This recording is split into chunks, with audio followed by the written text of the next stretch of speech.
Hello friends, I Deepak Prajapati welcome you in my second lecture on complex numbers. Today we are going to discuss what is polar form of complex numbers.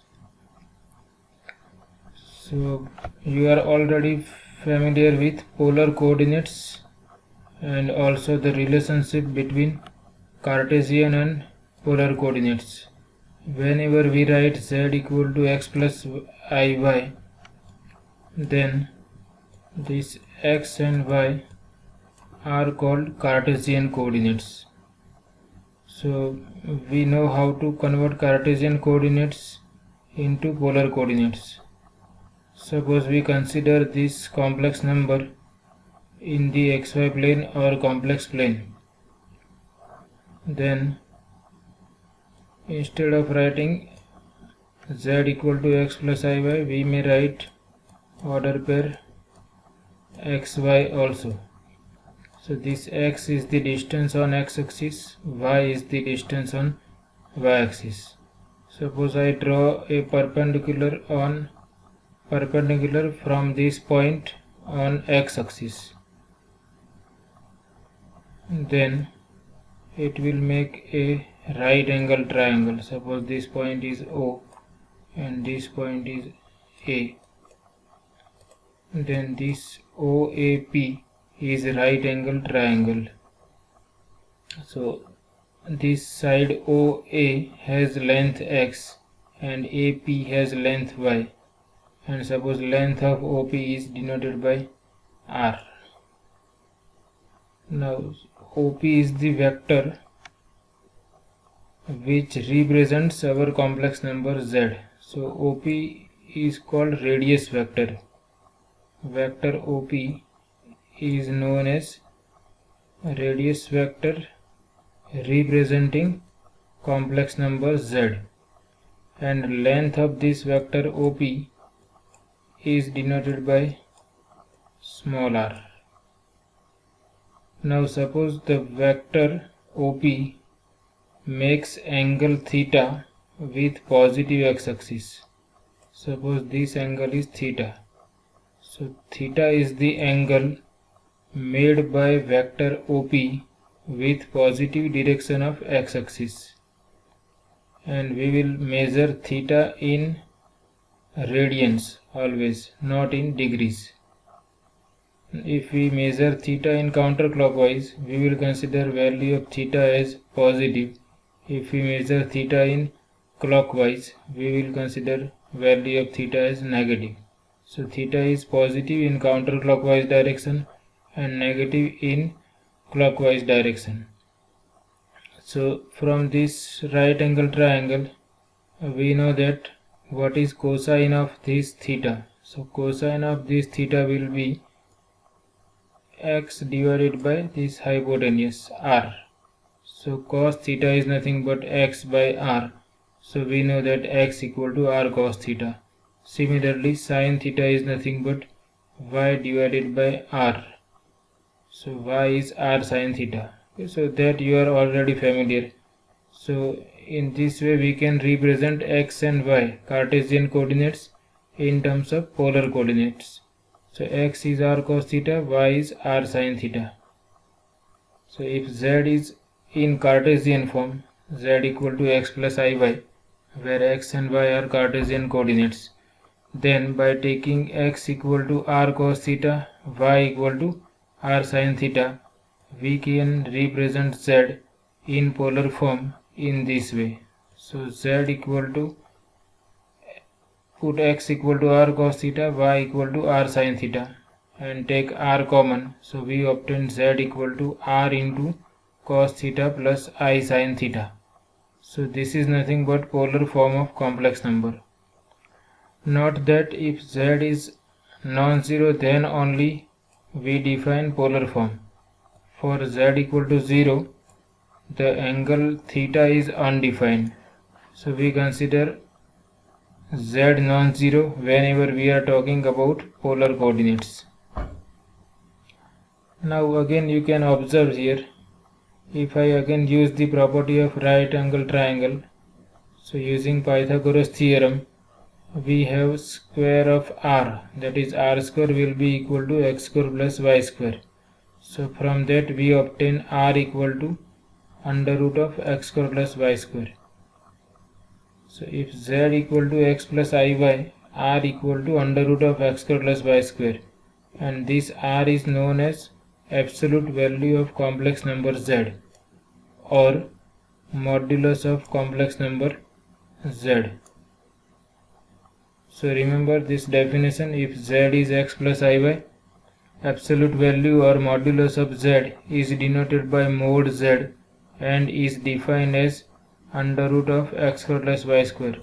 Suppose I have 2 plus 3i say, then modulus of 2 plus 3i is nothing but square root of 2 square plus 3 square, that is square root of 13. So square root of 13 is the modulus of complex number z equal to 2 plus 3i.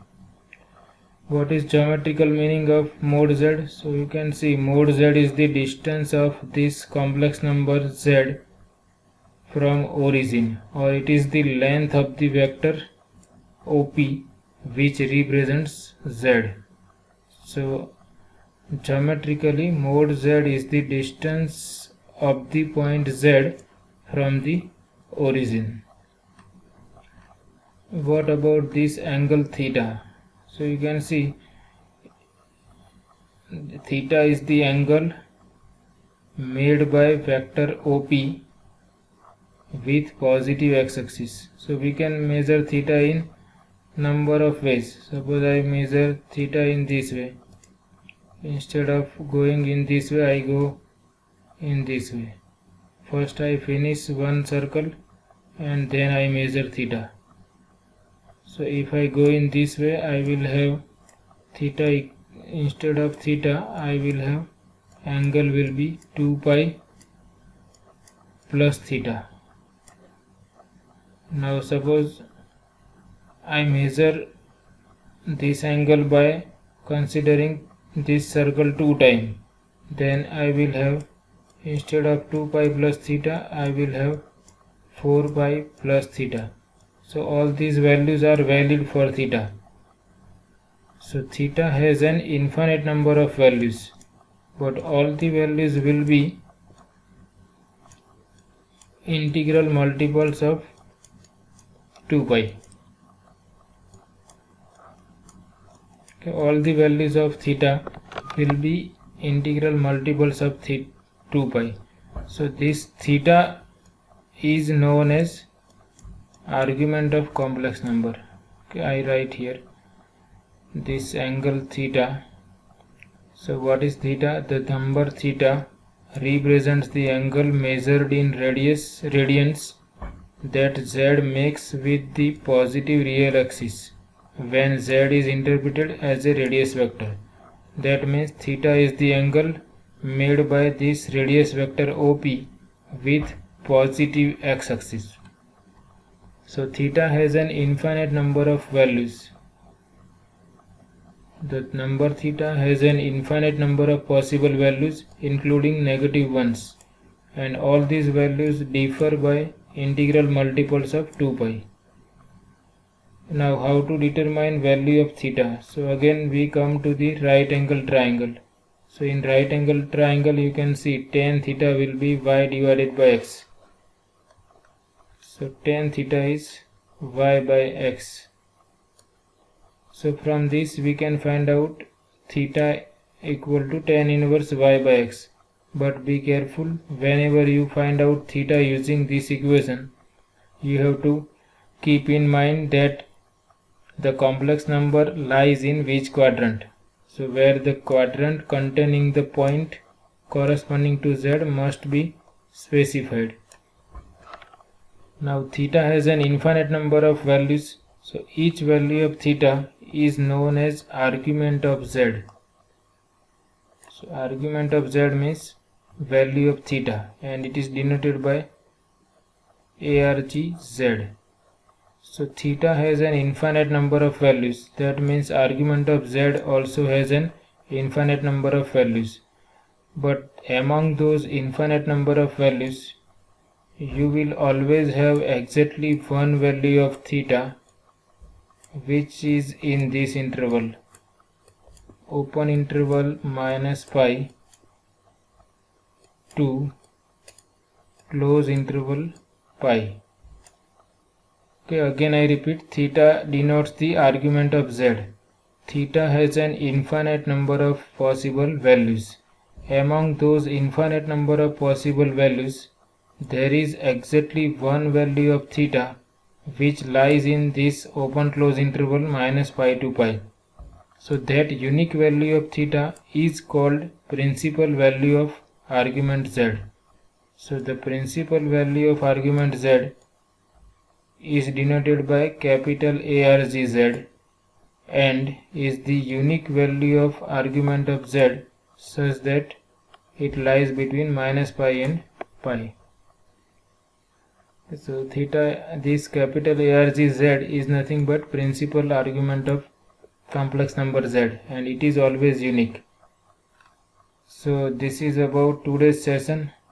In next session we will see how to find out argument and modulus of given complex number and how to represent given complex number in polar form.